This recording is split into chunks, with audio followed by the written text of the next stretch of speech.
Bonjour et bienvenue à tous sur la chaîne MaxiKTV. Aujourd'hui on se retrouve pour une nouvelle vidéo et cette fois-ci c'est comment booster ta connexion internet facilement et sans logiciel. Alors bien évidemment ce n'est pas une solution magique, ça va pas te permettre de passer de 10 mégas à 1 giga de connexion, mais en tout cas ça va te permettre de beaucoup baisser ton ping, mais aussi d'optimiser ta connexion sur ton PC. Alors bien évidemment je viens de dire PC, c'est vraiment une optimisation sur PC, principalement sur Windows. Pourquoi? Parce que pour ceux qui le savent, aujourd'hui Windows utilise 20% d'internet et du coup il te reste 80% pour jouer et tes applications. Aujourd'hui on va regarder comment optimiser cette connexion afin de vraiment passer à du 100%. Les personnes qui sont sur console et les personnes qui sont sur téléphone qui veulent optimiser sa connexion Wi-Fi, je vais vous faire une vidéo très prochainement qui apparaîtra certainement en pop-up juste ici, donc ne vous inquiétez pas, c'est quelque chose qui est prévu. Le tuto va se présenter en deux phases. La première, ça va être comment paramétrer ses DNS. Vous allez voir que c'est extrêmement simple, et le second, c'est une petite programmation que l'on va faire ensemble au pas à pas.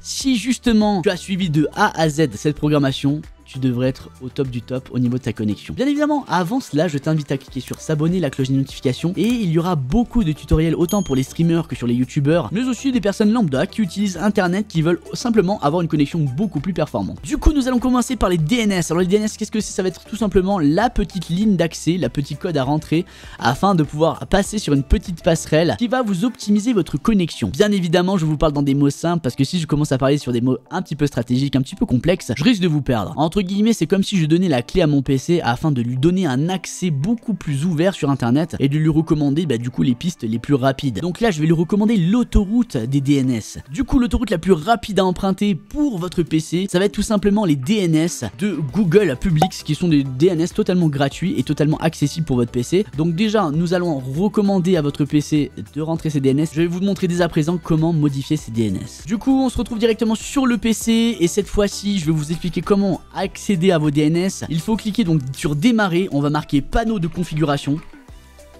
Une fois que nous avons ouvert notre panneau de configuration, nous allons aller sur réseau et internet parce que c'est ce qui nous intéresse pour le coup. Ensuite, nous allons cliquer sur centre réseau et partage et nous voici sur cette page-ci. Alors bien évidemment, moi je passe par l'Ethernet, c'est ce que je vous recommande déjà si vous voulez avoir une connexion beaucoup plus optimale. Ceux qui sont sur Wi-Fi, je vous ferai une autre vidéo afin de vous expliquer clairement comment ça fonctionne.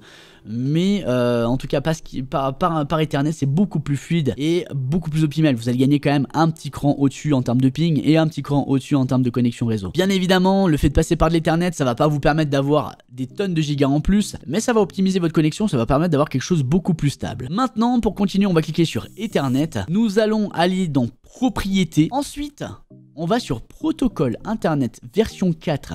Entre parenthèses TCP/IPv4. Là tout va bien, vous voyez tout, on va cliquer sur propriété et là vous allez remarquer que nos DNS sont en automatique, ce qui va vous recommander de manière entre guillemets un peu aléatoire. Ce que je vais recommander à mon PC aujourd'hui, c'est d'avoir des DNS beaucoup plus fonctionnels et d'avoir quelque chose de beaucoup plus rapide. Du coup, si d'ailleurs vous voulez avoir les DNS, la liste des DNS les plus intéressants, je vous l'ai mis en description. Vous avez un petit site qui vous recommande les DNS les plus les plus performants du moment. Voilà, donc vous l'avez en description, ce sera beaucoup plus intéressant pour vous si vous voulez choisir vous-même votre propre DNS, mais l'idéal c'est celui de Google. Du coup, ce que l'on va faire maintenant, c'est utiliser l'adresse de serveur DNS suivante.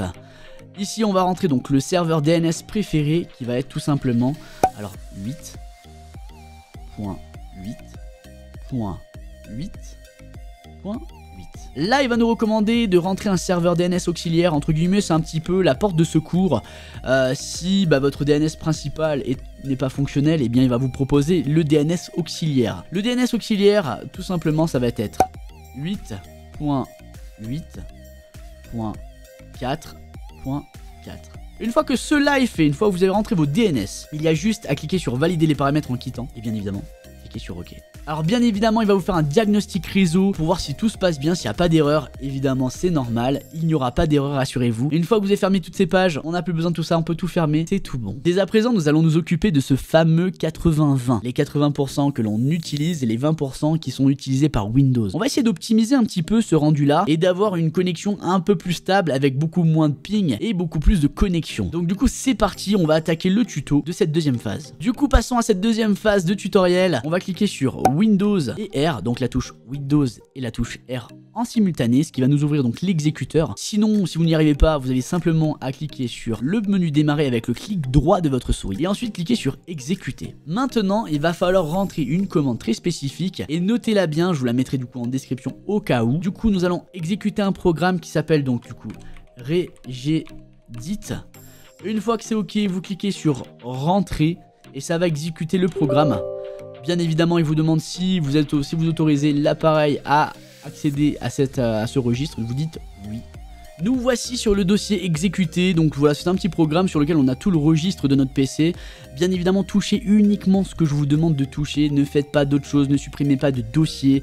Voilà, c'est vraiment, on va rajouter vraiment des lignes de programmation entre guillemets qui va nous permettre d'optimiser notre PC. Bien évidemment, si vous voyez que il y a des choses qui ne fonctionnent pas, vous avez juste à cliquer sur les dossiers que nous avons créés ensemble et de les mettre à la poubelle et de repartir sur une programmation automatique si vraiment vous voyez que ça vous fait peur ou si vraiment quoi que ce soit venait à ne pas fonctionner, mais vous allez voir que ça va être très optimal et que ça fonctionne. Donc voilà, soyez tranquille là-dedans. Si vraiment vous suivez pas à pas ce que je vous dis, on sera au top du top. D'ailleurs, profitez-en pour lâcher un petit pouce bleu si déjà vous avez pu voir que sur cette première partie, ça vous a permis d'augmenter votre connexion. Du coup, pour continuer, nous allons aller donc dans le dossier HK Local Machine. Donc on va juste ouvrir le dossier. Ensuite, nous avons juste à ouvrir le dossier système. Donc on ouvre les dossiers. On ne rentre pas dedans. Attention, c'est vraiment, on éclate les dossiers à vraiment afin d'avoir du coup tout le support qui soit présenté. Ensuite nous allons donc Current Control 7 en cliquant ici et pour finir nous allons cliquer sur Service. Ensuite nous allons rechercher un dossier qui s'appelle, donc du coup je l'ai marqué à côté, qui s'appelle TCP/IP.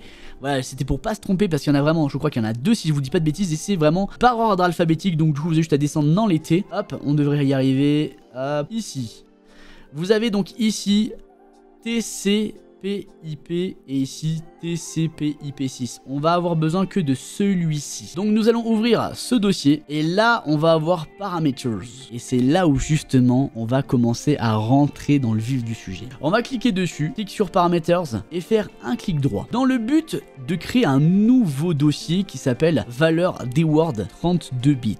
On va le créer. Et là, elle va nous demander de rentrer la valeur. La valeur, je vous la mets dans le descriptif, histoire que vous ayez juste à faire un copier-coller et le mettre ici. Et là, vous allez voir, c'est très simple. Une fois que j'ai rentré ma valeur, une fois que c'est fait, j'ai juste à cliquer sur Entrée. Une fois que cela est fait, j'ai juste à double-cliquer sur ma valeur. Et là, on va lui donner des petites informations. Les informations qu'on va lui demander, c'est du coup la base décimale et de lui mettre la valeur de 1. Je clique sur Entrée. Nous allons rajouter maintenant une deuxième valeur. Du coup, il va nous falloir une deuxième valeur afin de continuer. On va sur Parameters, toujours on fait un clic droit de la souris et cliquer sur Nouveau, valeur dword 32 bits. Deuxième valeur que je vais vous demander de rentrer, que je vais vous mettre en description aussi. Une fois que la commande est rentrée, une fois que la valeur est rentrée, vous avez juste à cliquer sur Entrée de la même manière. Et cette fois-ci, on va double-cliquer dessus. Et là, on va avoir quelque chose d'un peu similaire à rentrer. Donc on va rentrer sur du décimal, toujours pareil.